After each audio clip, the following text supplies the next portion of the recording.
When Dr. Hardin came by the studio to talk about his basic Texas books collection, he brought with him some treasures. One of them was Robert M. Coleman's Houston Displayed, considered to be the genesis of all anti-Sam Houston writing. Here we discuss the importance of this very controversial book.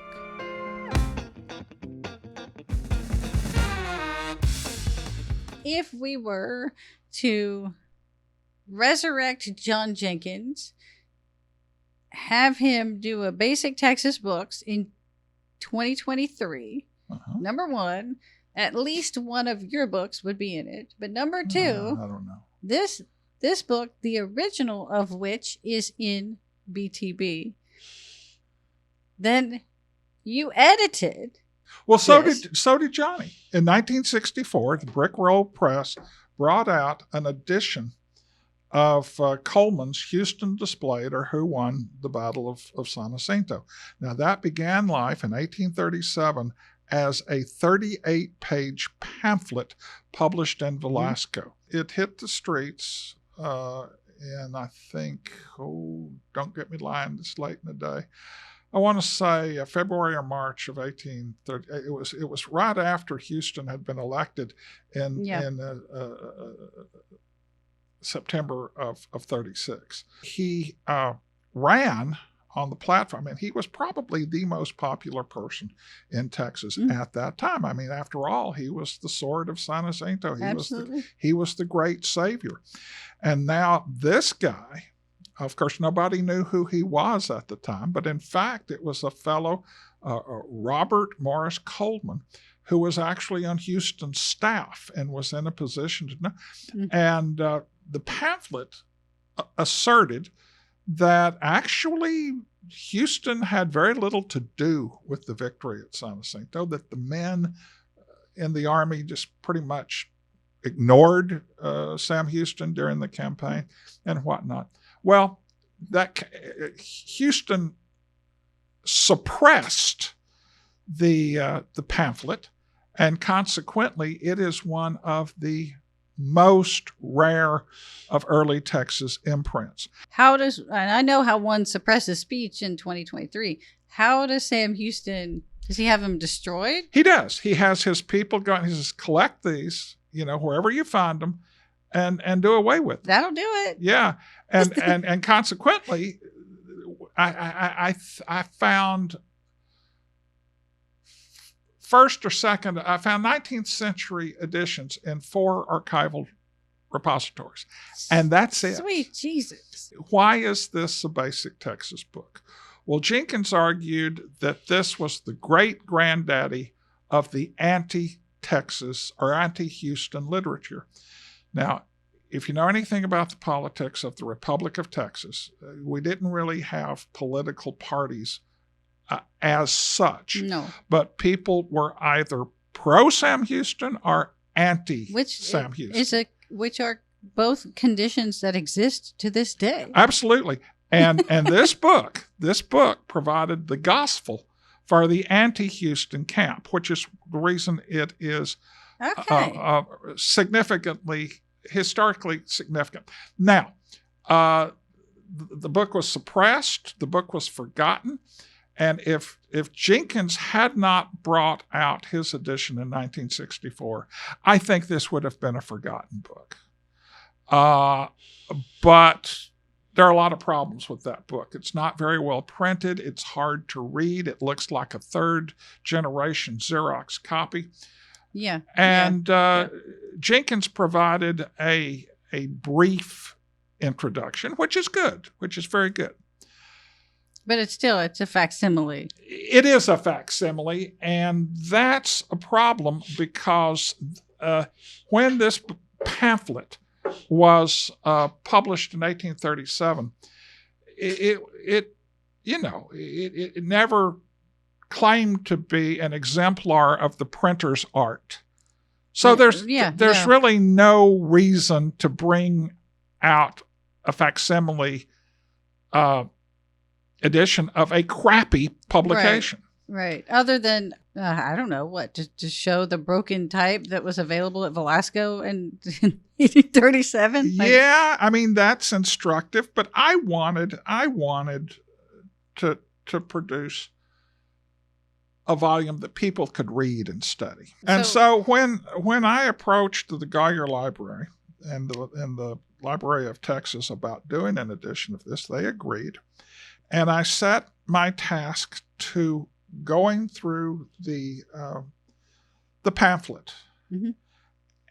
And to the degree that it's possible, when Coleman makes an assertion about Sam Houston, I went through the literature. I mean, all of it, to find other people who are saying the same things.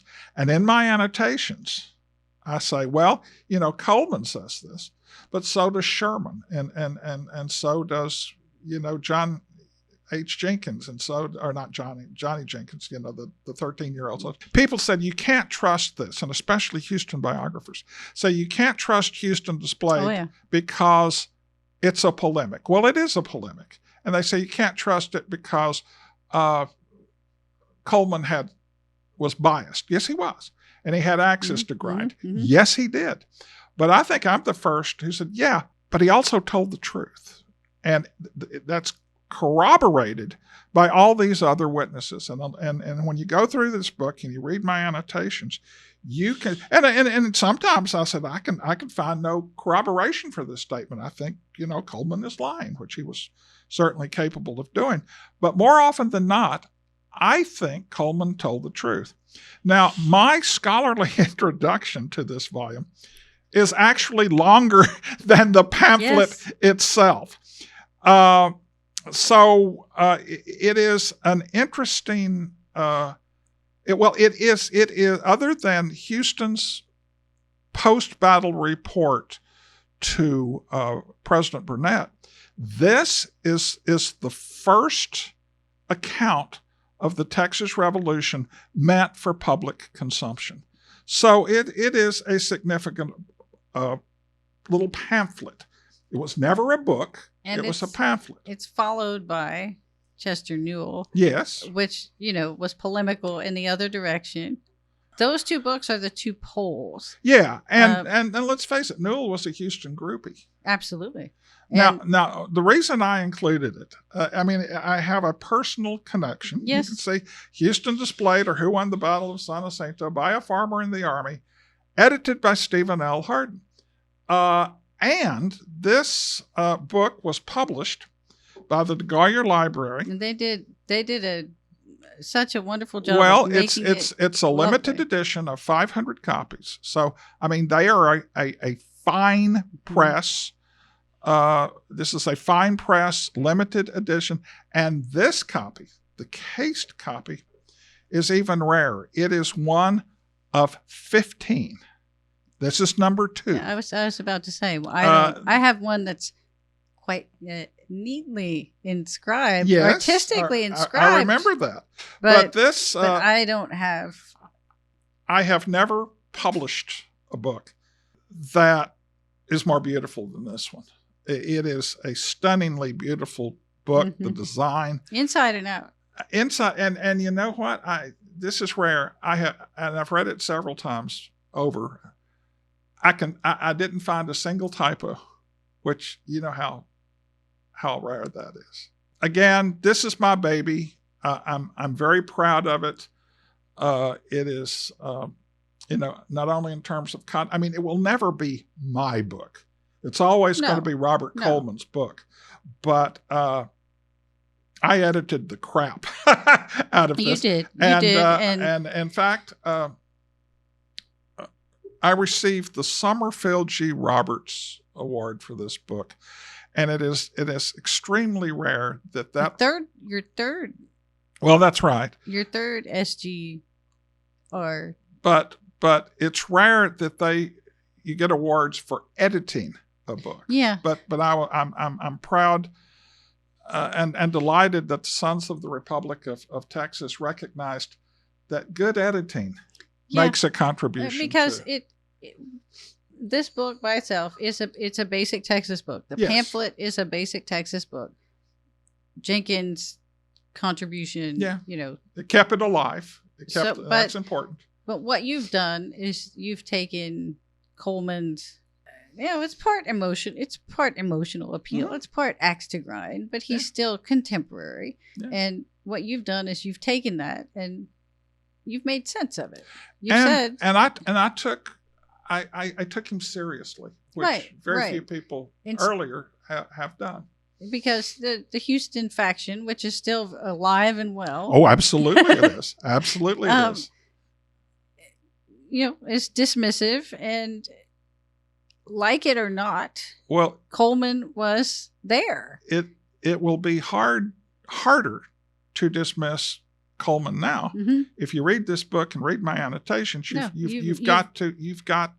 You've made absolute sense of it and Yeah. separated, I think, in the way only a good historian can. You've separated the emotionality and Right. the polemical Well, aspect. that was the task I set myself. and picked out Yeah. what is actually Coleman's contribution Yeah. to Texas history. Of course, the downside with publishing a book like this is that there are only 500 copies, and when they're gone forever. I have 2 of them. This book should always be in print. This book should never go out of print. No, it should be read, and it's a hard sell because it may as well be 1838. Yeah. The sentiment and the proportionality of those sentiments, Right. they haven't changed a lot. Yeah. I mean, my friend Derek at the Sam Houston Library is going to watch this, and he's going to want to gouge my eyes out with oyster forks. And Well, and I can understand that. It's but I don't think any honest. no, I say that about Derek, but he is honest with himself. You have at least you are obliged to consider what Coleman has to say.